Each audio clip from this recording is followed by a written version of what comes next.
नमस्ते साथियों, मैं सोनू आर्य और आप देख रहे हैं बोल हिंदुस्तान। खटखट टोल प्लाजा से किसान आंदोलन की लाइव कवरेज कम से कम 20 दिन से ज़्यादा जारी है। किसान आंदोलन की हर वो खबर जो न्यायोचित है और बहुत आवश्यक है आप सब तक पहुंचाने की हम लोग प्रयास कर रहे हैं। दिन और रात किसान आंदोलन की कवरेज हम निरंतर कर रहे हैं। आज फिर जो है खटखट के टोल प्लाजा के ऊपर खड़े हैं। किसानों का बहुत बड़ा जत्था, कम से कम 100 से ज़्यादा ट्रैक्टर अभी यहाँ दिल्ली कूच करने की तैयारी में है। जैसा कि आप हमारे पीछे देख भी पा रहे हैं, ट्रैक्टर यहाँ जो है मैसी खड़ा हुआ है और किसान एकता जिंदाबाद का ध्वज जो लहरा रहा है और ऊपर हमारा राष्ट्रीय ध्वज तिरंगा भी इसके ऊपर साफ तौर पर आप देख सकते हैं। 26 जनवरी की परेड की तैयारी हो चुकी है और बहुत ज़बरदस्त तैयारी है किसानों की, बड़ा उत्साह किसानों में लेकर के। हमारे साथ कुछ साथी जो है यहाँ मौजूद हैं, उनसे हम बात करते हैं इस जत्थे को लेकर के। आइए साथियों, कहाँ से आप आए हैं और क्या कार्यक्रम है? करसिंधु गांव से आए हैं जी, दिल्ली के लिए रवाना हो रहे हैं 26 जनवरी। आपके साथ कितनी मात्रा में ट्रैक्टर होंगे? ट्रैक्टर होंगे जी करीब 350। 350 से ज़्यादा जी। अच्छा, 350 से ज़्यादा ट्रैक्टर हैं अभी आपके साथ। हाँ जी, हाँ जी। 26 जनवरी को ही जी ट्रैक्टर परेड जो होगी उसको लेकर के सरकार का ये कहना कि भाई आवश्यक सुरक्षा कारणों के चलते हम जो है परेड की अनुमति जो है ट्रैक्टरों को नहीं दे सकते, किसान आंदोलनकारियों को नहीं दे सकते। परंतु हमारे किसान भाई जो है वो अड़े हुए हैं कि भाई हमने तो परेड निकालनी है, कुछ भी हो जाए। आपका क्या कहना, अकेला गया आपने? माँ मैं तो भाई जो ऊपर था देश है नहीं किसान का उनका साथ खड़े रहेंगे, अजुकर उनका देश होगा उनका पालन करांगे। उनकी कह दिया परेड निकलेगी जो निकलेगी, माँ मैं पास नहीं हटते। हर गांव से ट्रैक्टर चलेंगे, अजान लाग रहे हैं। आज करसिंधो 350 छात्रता भी रह रहे हैं। हजारों की तादाद में तो आज ट्रैक्टर यहाँ से निकल चुके हैं, आपने भी देखा होगा। और पीछे भी कई गांव से देखा मैंने, किसी से 200 किसी से 400, हर गांव से ट्रैक्टर चल रहे हैं। और सरकार को किसानों की तरफ देखकर कुछ सोचना चाहिए। इतने दिन से किसान बैठे हुए हैं और शर्म नहीं आती उस मोदी ने।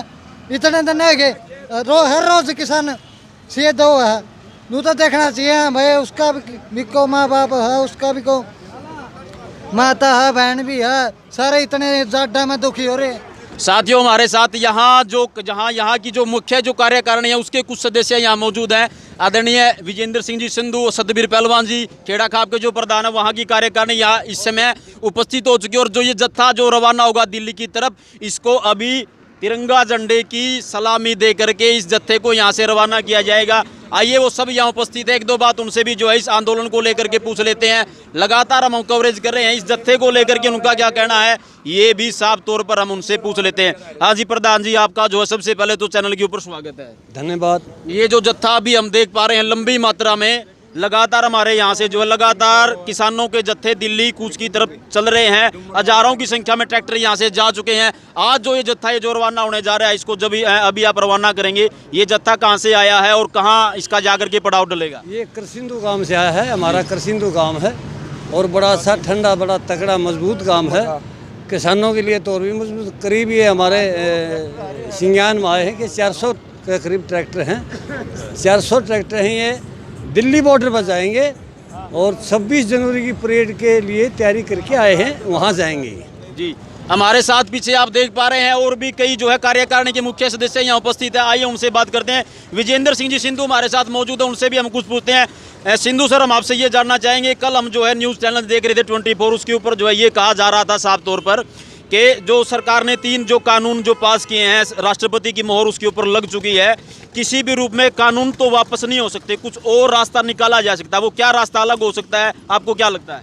ऐसा जी, ये बिल्कुल ठीक है उसने। टेक्निकल बात यह है, जिस सरकार का अध्यादेश राष्ट्रपति के साइन हो वही सरकार वापस नहीं ले सकती जी। लेकिन सरकार राष्ट्रपति से वापस मंगवा सकती है या सेशन बुला करके इसमें दोबारा से इसको रद्द कर सकती है। ऐसे नहीं कर सकती जैसे अभी जा रही है। सेशन दोबारा बुला करके इसको रद्द किया जा सकता है, इसमें कोई दो राय नहीं जी। हमारे साथ कुछ और महानुभाव यहाँ मौजूद हैं, उनसे भी हम कुछ पूछते हैं। सर, हम आपसे ये जानना चाहेंगे, किसान महासंघ का कल बयान मैं देख रहा था, किसान महासंघ के जो महासचिव हैं बद्री नारायण जी, उन्होंने कल ये कहा अब तक वो जो है किसान महासंघ इस 450 से ज़्यादा किसान संगठन इस आंदोलन में सक्रिय भूमिका निभा रहे हैं। किसान महासंघ के पास 30 लाख से ज़्यादा सदस्य हैं, वो इस आंदोलन से अब तक दूर थे, उनका कोई इसमें जो इंटरफेयर नहीं था। उन्होंने कल ये बयान दिया कि सरकार अगर एमएसपी के ऊपर लीगल कोई कानून नहीं बनाती है तो किसान महासंघ अपनी पूरी ताकत लगाकर के इस आंदोलन में कूद पड़ेगा। क्या लगता है आपको? ये उन्होंने अपनी समझदारी का परिचय दिया है आज ये किसान की एक बहुत महत्वपूर्ण ज़रूरत है, क्योंकि अब तक भी कुछ किसान संगठन जो सरकार के पीठ लगे हुए शायद वो भी पीछे रह गए, लेकिन एक दो दिन में वो भी आ जाएंगे। ये तो जन आंदोलन है, किसानों की समस्या है। और मैं तो इतना ही कहूँगा कि सरकार ने बजाय ये दाएं बाएं के हथकंडे अपनाने की बजाय इन तीनों कानूनों को रद्द करके और MSP को लीगलाइज कर दे।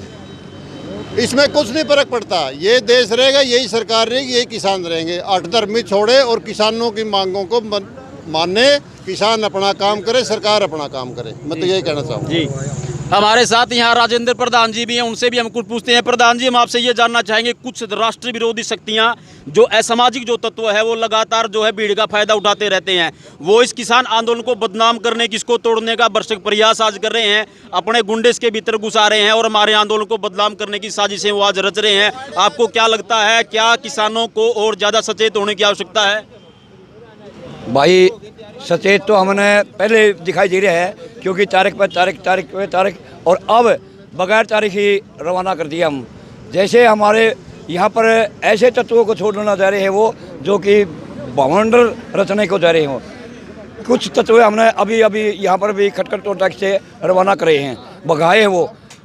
और ये सरकार है नहीं यहाँ पर हमारे को धरने से और कहीं भी ऐसे तत्वों को छोड़कर भ्रमित करना चाहते हैं। और उनको हम ये कह रहे हैं कि भाई जताना चाहते हैं सरकार को भी, अगर ये 26 तारीख तक नहीं हमारी मांगे माननी तो हम जैसे भी ऊपर के आदेश आएंगे, हमारी 40 की कमेटी जो भी है वो हमारे को जैसे भी आदेश देगी उसके आज्ञा का पालन से हम खटखट टैक्स से भी और जितने भी धरने हमारे हैं सभी उसका समर्थन करेंगे। हमारे साथ कुछ और महानुभाव भी हैं, वो भी शायद कुछ कहना चाह रहे हैं। हैं जी, महेंद्र सिंह जी रिडाल हमारे साथ मौजूद है, माजरा खाप क्या प्रधान है, आप भी कुछ कहना चाह रहे हैं? हाँ जी सर, हम आपसे जो है ये जानना चाहेंगे, 58 दिन से ज़्यादा गतिरोध हो गया किसान आंदोलन को चलते चलते, बहुत लंबा आंदोलन ये खिंच गया। कल जो है 12वें दौर की वार्ता सरकार से हुई थी और कल सरकार ने पूर्ण विराम लगा दिया। सरकार ने आगे की कोई डेट नहीं दी है। सरकार ने कह दिया है कि हमने जो चीज़ें किसानों के सामने जो रखी हैं वो बिल्कुल लीगल हैं, किसान पहले उसके ऊपर विचार करें, उसके बाद ही आगे की रणनीति तैयार की जाएगी। आपको क्या लगा है? ऐसा है जी, सरकार तो सिर्फ 2 आदमियों के चुंगल में फंस चुकी है जी। अब भारत का किसान का अब या कामयाब होगा या वो 2 आदमी कामयाब हो गए, ये तो समय बताएगा। और किसान जो पूरे भारत का है वो दिल्ली में इस तीनों कानूनों को रद्द करवाए के बगैर वापस नहीं आएगा। ये सरकार आज लिख लो इस बात। तो साथियों, ये यहाँ की मुख्य जो कार्यकारिणी थी उनसे हम बात कर रहे थे। एक बहुत लंबा जत्था किसानों का अभी दिल्ली कूच की तैयारी में है, वहाँ यहाँ से उसको तिरंगे झंडे की रवानगी दिखा करके उसको यहाँ से रवाना किया जाएगा। देखते रहिए बोल हिंदुस्तान के साथ, मैं सोनू आर्य, लगातार हम कवरेज कर रहे हैं। देखते रहिए, मैं सोनू आर्य सोनी के साथ, खटखट टोल प्लाजा से। साथियों, आप सबसे दरख्वास्त, ज़्यादा से ज़्यादा हमारे वीडियो को लाइक करें, शेयर करें और चैनल को सब्सक्राइब करना ना भूलें। धन्यवाद।